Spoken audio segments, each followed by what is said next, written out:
Here I am. We got another 2020 Tesla Model Y Performance. As you can see, she's taken a good smack in the front end. Done a lot of damage. There may be subframe damage on this one. The fronts are actually bent over, which is quite a rarity, but it doesn't look like any main frame damage. Crushed tubes are completely squashed backwards, as you can see. Rad and everything, bumper supports all smashed to bits. Busted the tie rod end off. This crushed tube's been torn right off the bumper. Other than that, it's not too bad. There's a little bit of body shift in this fender. Got shifted a little bit to the side. A little weird shift in the passenger rear, or passenger rear door here. Driver's rear door, whatever you want to call it, still a passenger. Anyhow, we'll see what this thing looks like when we get it all torn apart. See what kind of damage and mess we got in there. Oh yeah, we got a fish tank in here too. Isn't that nice? They cut the loop for the first responders loop, so it opens the contactors on the battery. So yeah, let's rip this thing apart and see what it looks like inside. There we are. Take the front bumper cover off. It's completely trashed. You can see the extent of the damage. Crushed tube pushed right up into the subframe. The lower bumper support tube, crush can they call it, is also completely flattened. Horns are broken. Uh oh. She's not horny no more. Fender brackets even bent a little bit, which usually those are torn off. It always looks worse than it is when you tear one of these apart. You can see the rad, the fan shroud, everything's completely smashed in there. This side bumper support, fender support's all straight. Doesn't take any damage. This side over here is a little crumpled, but it's not even terrible. If you wax it a hammer straighten on, you can see right there that crush tube's buckled right in. That's where it's bent, the main part of it. So yeah, let's dig some more.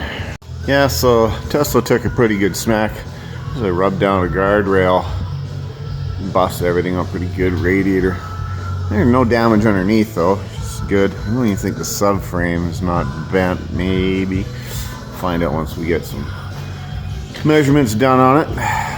But this side suspension pumps look okay.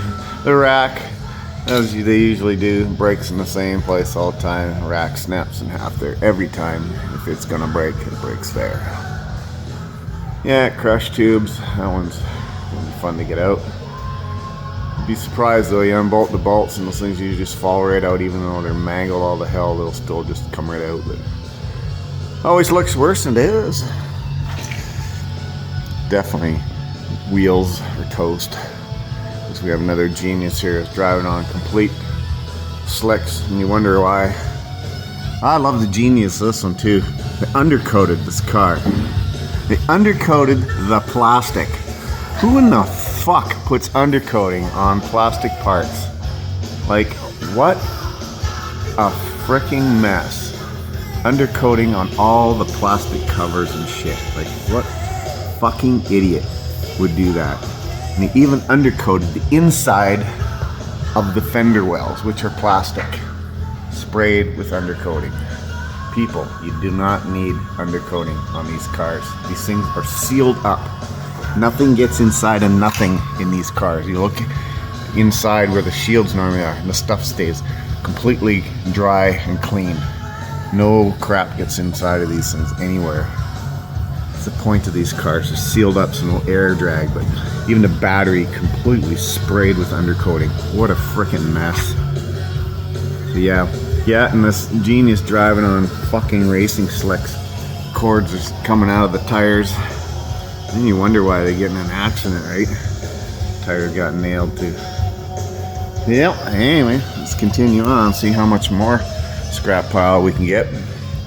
The pile is not gonna be that much bigger. Rad and all the broken stuff comes off, and she'll look. Oh, look at, there's a spider! Hey, big guy. See if I can catch her.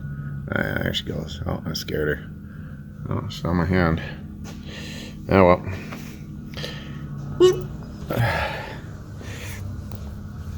There she is after we stripped off all the damaged stuff. Fender, Everything, we haven't taken the suspension apart yet. It does have a bent radius arm. That guy right there, they always bend. They bend or the ball joints snap off the bottom of it. This time they didn't. Tie rod did. Spindle doesn't even look bent. Wheel bearings most likely going to be trashed. A little bit of damage to the subframe, but I think we're going to replace it anyways.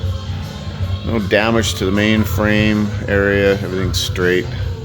Everything's all good. It did tear the mounts off the AC compressor. There's a couple of rubber mounts. Just the shock of it just must have tore the rubber.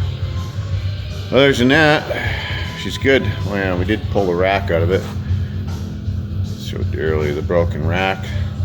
So, pile of parts. There's a busted steering rack. It's an electric rack, of course. I've replaced a few of those. But yeah, there you go. Crash tubes.